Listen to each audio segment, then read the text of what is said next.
They say records are made to be broken, and that's probably true, but some records are harder to break than others, and this is especially the case when it comes to the Olympics. So today, let's count down some of the Olympic records that are going to be awfully tough to break. Let's go. Kim Yun-mi, the youngest Olympic gold medalist. What were you doing when you were 13 years old?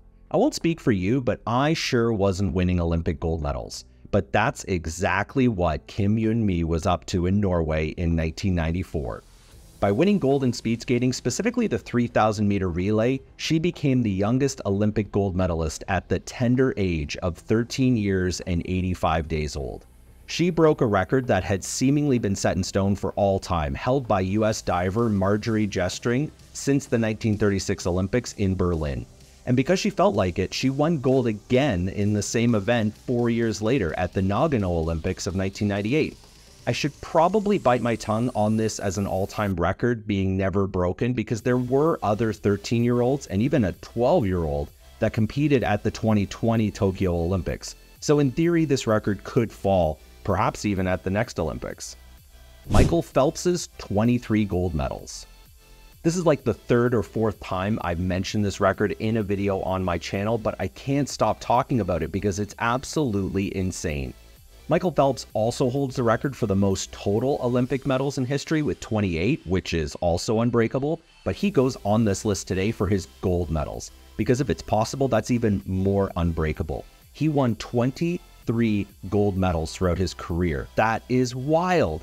You know how many gold medals the people in second place have? It's a four-way tie with 9 gold medals. 9! Michael Phelps has 23. The people just behind him have 9. That is psychotic. To put it another way, Michael Phelps has more gold medals at the Summer Olympics than the entire nations of Argentina, Austria, Ireland, Slovakia, Egypt, Portugal, or Morocco, plus God knows how many more. I can't imagine this ever happening again. Phelps was a beast. China and table tennis. As of the time of recording this video, just before the 2024 Olympics in Paris, China has won 60 total medals in table tennis since the sport was first introduced back in 1988 in Seoul. That is 60 out of a total of 115 total medals that have been handed out, meaning China has won more than half of all the medals in the sport's Olympic history. That is crazy. Who is in second place in table tennis medals? Well, that would be South Korea with 18, less than a third of China's total. And then it falls way off to third, which is Germany with 9. But it gets nuttier because China has won 32 of the 37 total gold medals in table tennis. Or put another way, more than 86% of all the gold medals ever in table tennis have been won by China.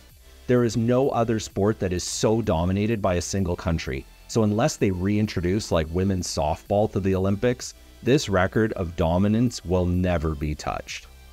Nadia Comaneci's perfect 10s. Okay, this is a bit of a sneaky one, I'll admit it, as by definition you can't beat a perfect 10 in gymnastics. That's why it's called a perfect 10. It's perfect, you can't do better. Or can you beat it? Hang on, we'll come back to that. I have put Nadia Comaneci on the list today because she was the first to do it, famously at the 1976 Olympics in Montreal. But it's worth mentioning that many women, and indeed many men, have achieved perfect scores in gymnastics events. So it's not the rarest thing in the world. Heck, Nelly Kim of the Soviet Union also got perfect scores at the same Olympic Games. So yeah, it happens. So why did I earlier imply that this could potentially be beat? Well, because a new scoring system was introduced in 2006 after some controversy at the 2004 Olympic Games in Athens. So now you can get a score greater than 10 in total, even though that score greater than 10 isn't necessarily a perfect score. Are you confused? Well, yeah, so are the gymnasts, including Mary Lou Retton, who famously said, "It's hard to understand. I don't even understand it." Same, Mary Lou, same. Hey everyone, we're halfway through the video and I wanted to take time out and ask for a huge favor from y'all. If you're enjoying the video, I'd be super grateful if you consider subscribing to the channel. I'm popping off 3 new videos a week at this point, and I'd love it if you join in all the fun. Thanks in advance. All right, back to the Olympic Village we go. Oscar Swahn, the oldest Olympic gold medalist. We already covered off the youngest gold medalist in Olympic history, so it's time now to talk about the oldest gold medalist. And oh boy, is this a doozy. It's time to talk about Oskar Swahn. He was a Swedish Olympian, specifically in the shooting events. The dude could shoot, there's no question about it. At the 1908 Olympics in London, he won 2 gold medals and a bronze to boot in shooting. And at the time, he was just a youthful 60 years old. But his claim to gold medal fame came at the 1912 Olympics in his native Stockholm. Competing on his home turf, he won gold in the team single shot deer running event at the age of 64 years and 258 days old. And as if that wasn't all enough, in 1920, at the age of 72, he also became the oldest athlete to ever compete in the Olympics, as well as the oldest athlete to ever win a medal, winning a silver. He won a silver medal at 72 years old. That's wild.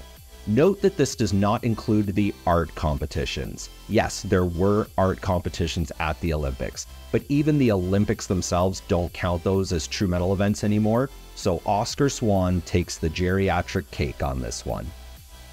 The USA's 231 medal haul at the 1904 Olympics. The 1904 Olympics in St. Louis were the wildest in Olympic history, and that's seriously saying something because there have been some ridiculous games in the past.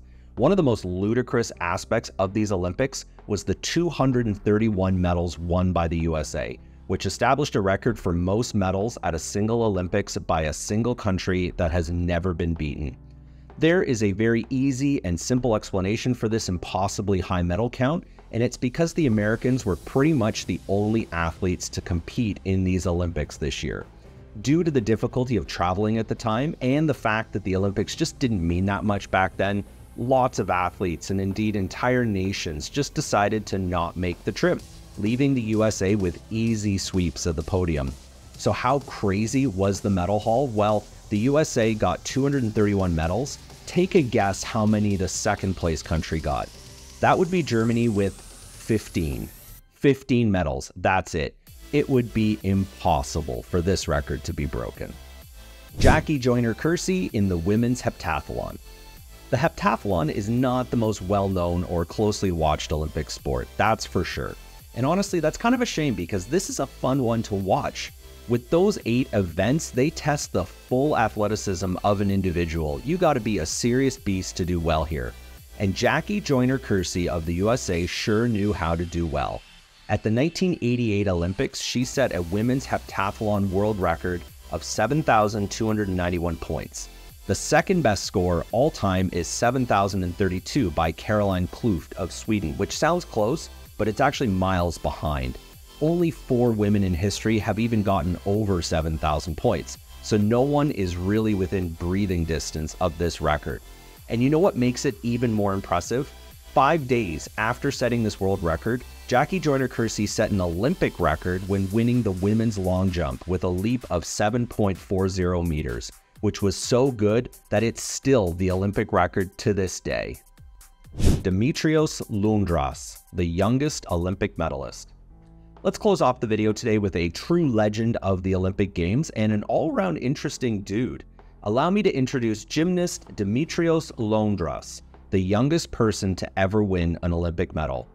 At the 1896 Olympics in Athens, the first modern Olympic Games, he won a bronze medal as a member of the Greek team competing in the parallel bars. At the time of his bronze medal, he was 10 years and 218 days old. Yes, he was 10. While there is no official age limit for competing in the Olympic Games, it is awfully difficult to see this record ever being broken. There have been plenty of 12 and 13-year-olds competing in the Olympics. We already discussed that a little bit. But to find a 10-year-old good enough to win a medal in some event, that seems just too much for me to believe. The 1896 Athens Games were the only Olympics of his career, too. After this, he joined the Greek Navy and served in both World Wars, eventually retiring in 1945 with the rank of Vice Admiral. Impressive. He'd also been a member of the Greek Olympic Committee from 1924 onwards, and when he passed away in 1970 at the age of 84, he was the last surviving participant from the inaugural modern Olympics. And if anyone was going to be the last surviving member, it makes sense that it was the guy who was 10 at the time. Well, that's it. That is today's video. Man, the Olympics are awesome. Let me know in the comments below what you think of today's list and if there are any other Olympic records you think can never be broken. I'll be back with another video soon, so until then, stay young, my friends.